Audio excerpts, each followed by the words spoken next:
Assalomu alaykum qadrli ishtirokchilar. Bugun 22-darsimiz davomida sizlar bilan indikator mavzusiga to'xtalib o'tamiz. Xo'p, indikatorlar o'zi bu nima? Indikatorlar bu narx harakatini, bozordagi narx harakatini aniqlab, sizga aynan qayerda savdo qilishingiz kerak va qayerda savdodan chiqishingiz kerak bo'lgan savollarga yordam beruvchi, savollarga javob topishingizda yordam beruvchi ko'makdoshlik sifatida xizmat qilishi mumkin. Lekin albatta aytaman, indikatorga tayanib qolmanglar. Bu albatta sizlar tahlillaringiz, analizlaringizni yordamlab mustahkamlab beruvchi instrument sifatida xizmat qiladi. Endi eng ko'p tarqalgan indikatorlarimizdan bittasi bu RSI, ya'ni nisbiy kuch indeksi hisoblanadi. Nisbiy kuch ko'rsatkichi boshqa qilib aytganda oxirgi 14 kun davomida qancha foiz inson, necha foiz inson bozordan foyda qilganligini, daromad qilganligini ko'rsatib beruvchi ko'rsatkich hisoblanadi. Bunda agar narx tepaga qarab yurishni boshlaydigan bo'lsa, narx harakati yuqoriga qarab ko'tariladigan bo'lsa, albatta RSI indikatori ham yuqoriga qarab RSI indikatorida ham narx yuqoriga qarab ko'tariladi va bunda bilingki, aytaylik, RSI indikatori 70 ko'rsatkichga chiqdi degani, bu bozordan 70% inson daromad qildi degani. Endi bozordan 70% inson daromad qilgan bo'lsa, nima qilishni boshladi odamlar? 70% inson sotishni boshlaydi endi daromad ko'rgandan so'ng. Mana shunaqa vaqtda bilingki, RSI indikatori 30 va 70 oralig'ida harakatlanadi. Agar RSI 70 ga keladigan bo'lsa, ko'rsatkichi bo'yicha bu bozordan tezlik bilan chiqib ketishingiz kerak degan. Sabab nega desangiz, bozordagi 70% inson bu aksiyadan soqqa qilib bo'ldi, ya'ni daromad qilib bo'ldi.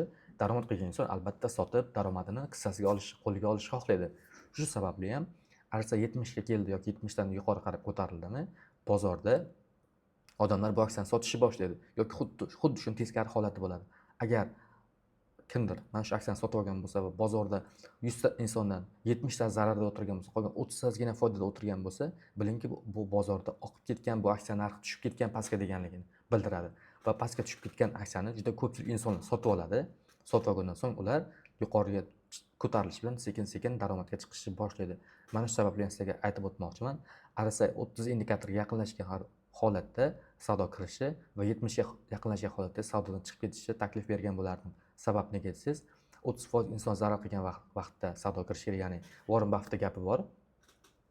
Hamma qo'rqqanda kir, hamma gridga bergan, ya'ni shijoatga berganda ko'plab insonlar savdo qilmoqchi bo'lgan, sen savdodan chiqqin, mana shunaqa holatda sen daromad qilasan degan mashhur gaplari bor. Mana shu qoidaga amal qilgan holatda ko'pchilik bozordan chiqib ketgan holatida, ya'ni bu bozorda 70% inson chiqib ketib, atigi 30% inson qolgan holatda biz savdo qilishimiz kerak bo'ladi va ko'pchilik foyda qilib olishi, ya'ni foyda qilishni boshlagan, daromad qilishni boshlagan holatda, ya'ni 70% inson daromad qilishni boshlagan holatda sekin-astalik bilan biz savdodan chiqib ketishimiz kerak bo'ladi.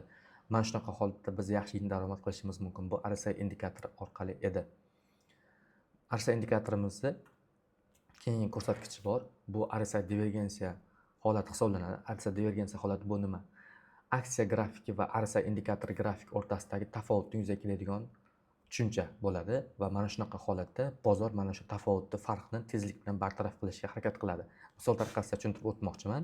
Mana bu yerdan bu yergacha narx pastga qarab davom etgan, ya'ni narx pastlagan, narx pastga qarab tushgan.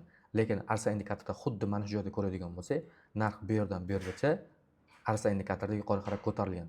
O'shani hisobga oladigan bo'lsak, ya'ni bu yerda tafovut, ya'ni farq paydo bo'ldi. Narx pastga qarab tushdi, lekin RSI indikatori yuqori qarab ko'tarildi va mana shu farqni bartaraf qilish uchun bozor zudlik bilan tepaga qarab yurishni boshladi. Ko'rib turishlaringiz mumkin. Bu yerda narx anchagina yuqori ko'tarilgan. Yana bitta misolimizni ko'rsatib o'tishim mumkin. Mana narx bu yerdan bu yergacha narx pastga qarab tushib borgan, ko'rdinglar-a? Va mana xuddi mana shu joyda pastki qismini oladigan bo'lsak, RSI indikatorda narx esa yuqoriga qarab ko'tarilgan, ya'ni RSI ko'tarilgan, narx esa pastga qarab tushgan va bu yerda farq, tafovut paydo bo'ldi. Grafik bilan narxi grafiki bilan indikator grafik o'rtasida farq paydo bo'lgan hisobiga narx tezlik bilan yuqori qarab yuqoriga chiqib oldi. Shuna hisobiga yaxshigina daromad qilish mumkin. Bozorda juda ishlab beradigan ajoyib strategiyalardan biri hisoblanadi va ishlab berish ehtimolligi 75% ni tashkil qiladi. Va bundan-da kuchliroq indikatorlarni o'rganmoqchi bo'lsangiz, albatta to'liq darslarimizda batafsil ma'lumot berilgan. E'tiboringlar uchun rahmat. Sog' bo'lasizlar.